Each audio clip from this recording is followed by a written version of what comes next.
우리 지구 표면의 70%가 바다라는 사실 다들 알고 계시죠? 그런데 이 거대한 바다에 대해 우리는 과연 얼마나 알고 있을까요? 오늘 지구 시스템의 심장과도 같은 이 해수의 비밀을 한번 파헤쳐 보겠습니다. 자, 그럼 저와 함께 한번 잠수해 볼까요? 우리에게 익숙한 바다 표면에서부터 빛 한 줄기 닿지 않는 신비로운 심해까지 해수가 가진 놀라운 특성들을 하나씩 탐험하는 가상여행을 지금 바로 시작하겠습니다. 첫 번째 이야기, 바로 바다 하면 떠오르는 그 맛에 대한 겁니다. 바닷물, 도대체 왜 이렇게 짠 걸까요? 그리고 얼마나 짠 걸까요? 과학자들은 이 짠 정도를 염분이라고 불러요. 이게 바로 바다의 캐릭터를 결정하는 가장 기본적인 프로필 같은 거죠. 전 세계 바다의 평균 염분은 약 35 psu라고 하는데요. psu, 이거 처음 들으면 좀 어렵죠? 근데 별거 아니에요. 그냥 바닷물 1kg, 그러니까 우유 큰 거 하나 정도를 싹 말리면 거기서 소금이 35g 나온다는 뜻입니다. 아주 간단하죠? 근데 진짜 재밌는 건 이 35g이 전부 우리가 아는 그 소금, 염화나트륨이 아니라는 거예요. 바닷물 속 소금은요, 사실 온갖 이온들이 섞인 거대한 칵테일 같은 거거든요. 이 차트 보시면 아시겠지만 그 중에서도 주인공은 단연, 염화이온과 나트륨이온, 둘이 합쳐서 무려 86%나 차지하잖아요. 하지만 모든 바다가 다 똑같이 35 psu는 아니에요. 이 염분이라는 게 계속해서 줄다리기를 하거든요. 한쪽에서는 물을 짜게 만들고 다른 쪽에서는 싱겁게 만들고, 예를 들어서 적도처럼 햇볕이 쨍쨍해서 증발을 팍팍 대면 물이 줄어드니까 더 짜지겠죠? 반대로 비가 많이 오거나 북극 남극에서 얼음이 녹아내리면 민물이 섞이니까 싱거워지는 아주 간단한 원리입니다. 자, 이제 짠맛 이야기는 이쯤 하고 한 단계 더 깊이 들어가 볼까요? 바닷물에는 소금 말고 또 뭐가 있을까요? 놀랍게도 바다도 숨을 쉰다는 사실, 바로 생명에 꼭 필요한 기체들이 가득 들어있기 때문이에요. 네, 우리가 공기로 숨을 쉬는 것처럼 바닷속에도 기체가 녹아 있어요. 특히 물고기 같은 해안 동물들한테는 산소가, 그리고 광합성을 하는 아주 작은 식물성 플랑크톤에게는 이산화탄소가 생명줄이나 다름없죠. 산소 분포를 보면 진짜 한 편의 드라마 같아요. 햇빛이 잘 드는 표면에서는 광합성 덕분에 산소가 빵빵해요. 그런데 조금만 내려가면 동물들이 숨쉬면서 산소를 팍팍 써버려서 산소 최소층이라는 곳이 나타나요. 근데 여기서 진짜 반전, 더 깊은 심해로 가면 다시 산소가 많아진다는 거예요.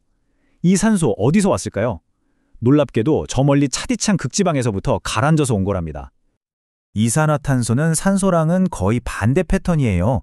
표면에서는 식물성 플랑크톤이 광합성하느라 다 써버려서 별로 없고요. 반대로 깊고 차갑고 압력이 센 심해로 갈수록 물에 훨씬 잘 녹아서 양이 점점 많아지는 거죠. 자, 이제부터 진짜 심해 탐험 시작입니다. 지금까지는 눈에 보이지 않는 화학 성분들을 봤다면 이번에는 우리 몸으로 직접 느낄 수 있는 거, 바로 수온의 세계로 풍덩 빠져보겠습니다. 바다 표면은 거대한 태양열판이라고 생각하면 쉬워요. 당연히 태양 에너지를 직방으로 받는 적도 부근이 제일 따끈따끈하고 극지방으로 갈수록 차가워지겠죠. 그래서 지도를 쫙 펴보면 표층 수온이 대체로 위도랑 나란하게 나타나는 걸 볼 수 있어요. 바로 이 지점에서 바다의 진짜 모습이 드러납니다. 바다는 그냥 하나의 물덩어리가 아니에요. 마치 예쁜 케이크처럼 층이 딱딱 나뉘어 있거든요. 맨 위에는 바람 때문에 계속 섞여서 수온이 일정한 혼합층, 그 다음엔 갑자기 온도가 훅 떨어지는 수온 약층을 지나게 돼요. 그리고 마침내 전체 바다의 80%를 차지하는 어둡고 차가운 심해층에 도착하는 거죠. 여긴 수온이 거의 변하지 않아요. 여기서 핵심은 바로 이 수온 약층이에요. 이 층이 엄청나게 안정적이어서 위에 있는 따뜻한 물이랑 아래에 있는 차가운 물이 서로 섞이지 못하게 막는 거대한 뚜껑 역할을 하는 겁니다. 이 뚜껑 때문에 바다가 위아래 두 개의 세상으로 나뉘는 거죠. 자, 드디어 우리 탐험의 마지막 장입니다. 지금까지 우리는 짠 정도, 즉 염분과 차가운 정도, 즉 수온을 살펴봤잖아요. 이제 이 두 가지를 합쳐서 바다를 지배하는 보이지 않는 힘, 밀도의 비밀을 풀어볼 시간입니다. 밀도, 말이 좀 어렵죠? 그냥 물이 얼마나 무겁냐, 가볍냐를 나타내는 거라고 생각하시면 돼요.